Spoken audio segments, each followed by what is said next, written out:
तर नमस्कार मित्रांनो, जूनमध्ये होणाऱ्या अफगाणिस्तान विरुद्ध एकदिवसीय सामन्यासाठी 15 खेळाडूंचा भारतीय संघ BCCIने जाहीर केला.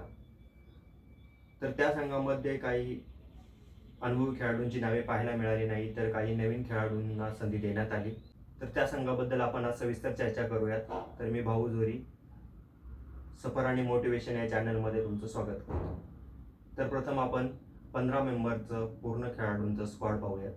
Shubman Gill captain, Shreyas Iyer vice captain, Rohit Sharma, Virat Kohli, KL Rahul याचे विकेटकीपर बॅट्समन, त्यानंतर ईशान किशन ज्याचे 3 वर्षानंतर पुन्हा एकदा T20च्या परफॉर्मन्स नंतर वन डे संघामध्ये पण as a replacement wicketkeeper opening batsman म्हणून पुनरागमन झालं. त्यानंतर पेस बॉलिंग ऑलराऊंडरमध्ये हार्दिक पांड्या आणि नितीश कुमार रेड्डी हे दोघे खेळताना पाहू दिसतील. स्पिनिंग ऑलराऊंडरमध्ये ऑफ ब्रेक असेल वॉशिंग्टन सुंदर, आणि त्याच्यासोबतच हर्ष दुबे हा एक नवीन चेहरा पाहायला मिळेल, आणि कुलदीप यादव हा रिस्ट स्पिन ऑप्शन. तर फास्ट बॉलिंग ऑप्शनमध्ये हर्षदीप सिंग, प्रसिद्ध कृष्णा, प्रिन्स यादव आणि गुरनूर बरार. तर प्रिन्स यादव आणि गुरनूर बरार हे सुद्धा पहिल्यांदाच एकदिवसीय सामन्यामध्ये त्यांचा समावेश करण्यात आला आहे. तर या संघाबद्दल आपण सविस्तर चर्चा करूया, ज्यामध्ये Shreyas Iyer as a vice captain. तर सर्वांना अपेक्षा होती की श्रेयस अय्यरला कंटिन्यू चान्स भेटला पाहिजे ODI आणि एक कसोटीमध्ये पण, तर त्याला ODIचा ॲज अ व्हाईस कॅप्टन म्हणून कंटिन्यू केला आहे. तर ईशान किशन हा रिप्लेसमेंट विकेटकीपर बॅट्समन म्हणून संघामध्ये पाहायला मिळू शकतो. तर तो ऋषभ पंतच्या जागेवरती गेला जाऊ शकतो, कारण ऋषभ पंतचा हल्लीचा फॉर्म तर एवढा काही चांगला नव्हता. दुसरा ऑप्शन आहे fast bowling all-rounders 2, Hardik Pandya आणि नितीश कुमार रेड्डी हे दोघेही एकत्र पाहायला मिळतील. दोघांचेही सिलेक्शन पुढील येणारा एकदिवसीय वर्ल्ड कप हा आफ्रिकेमध्ये असल्या कारणाने may be 2 Paes bowling all-rounder घेऊन इंडियाचा संघ तिथे खेळू शकतो.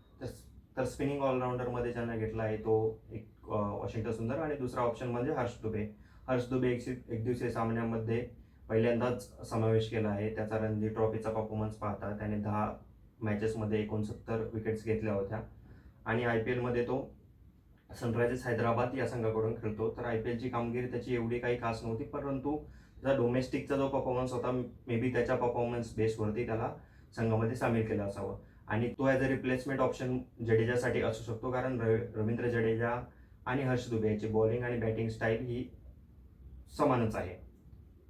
तर इथून पाठीमागे अक्षर पटेलला आपण ॲज अ रवींद्र जडेजाचा ऑप्शन म्हणून पाहिला गेला. जेव्हा जडेजा खेळला नाही तेव्हा अक्षर पटेल हा संघामध्ये सामील केला गेला, परंतु आता असं अचानक हर्ष दुबेला संघामध्ये घेण्यापाठीमागचं कारण अजून स्पष्ट झालेलं नाहीये. त्यानंतर फास्ट बॉलिंग ऑप्शनमध्ये एक नाव नेहमी संघामध्ये राहतं, ते म्हणजे प्रसिद्ध कृष्णा. त्याच्या हल्लीचा जो डोमेस्टिक किंवा त्याचा इंटरनॅशनल परफॉर्मन्स एवढा काही चांगला नसताना देखील प्रसिद्ध कृष्णा हा बाकीचे जे अनुभवी प्लेयर्स आहेत, मोहम्मद शामी, भुवनेश्वर कुमार, मोहम्मद सिराज यांचे डोमेस्टिक किंवा IPLचे परफॉर्मन्स खूप चांगले असताना देखील प्रसिद्ध कृष्णालाच संघामध्ये स्थान दिले गेले आहे. पेस बॉलिंग ऑप्शन्समध्ये हर्षदीप सिंग हा एक सिनियर फास्ट बॉलिंग ऑप्शन, जो की या बॉलिंग अटॅकला लीड करताना दिसेल. त्यानंतर 2 जे नवीन एकदिवसीय सामन्यामध्ये बॉलर ॲड केले ते म्हणजे एक म्हणजे प्रिन्स यादव आणि दुसरा म्हणजे गुरनूर बरार. तर प्रिन्स यादवचा जो डोमेस्टिकचा जो परफॉर्मन्स होता तो एवढा काही खास नव्हता की ज्या कारणाने त्याला ODIमध्ये सिलेक्शन केलं असावं, परंतु prince Yadav Lucknow super giant या टीममध्ये IPLच्या परफॉर्मन्सच्या आधारावरती त्याला एकदिवसीय सामन्यामध्ये घेण्यात आलं असावं.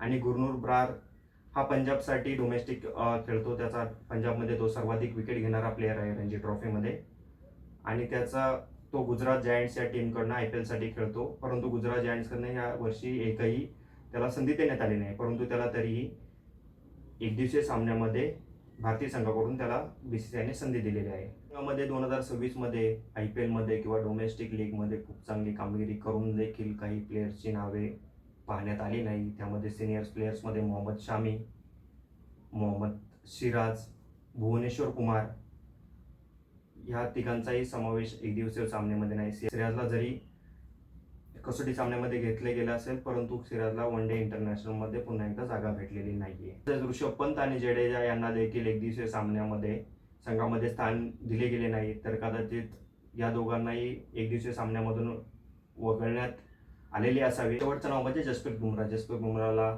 IPLच्या वर्कलोडमुळे ह्या एकदिवसीय सिरीजमधून विश्रांती दिली गेली. 15 मेंबर स्क्वॉडमधून मे बी प्रिन्स यादव हा आपल्याला धर्मशाळा येथील एकदिवसीय सामन्यामध्ये त्याचे पदार्पण करताना दिसेल आणि हर्ष दुबेला लखनौ किंवा चेन्नई या ठिकाणी खेळताना आपण त्याला पाहू शकतो.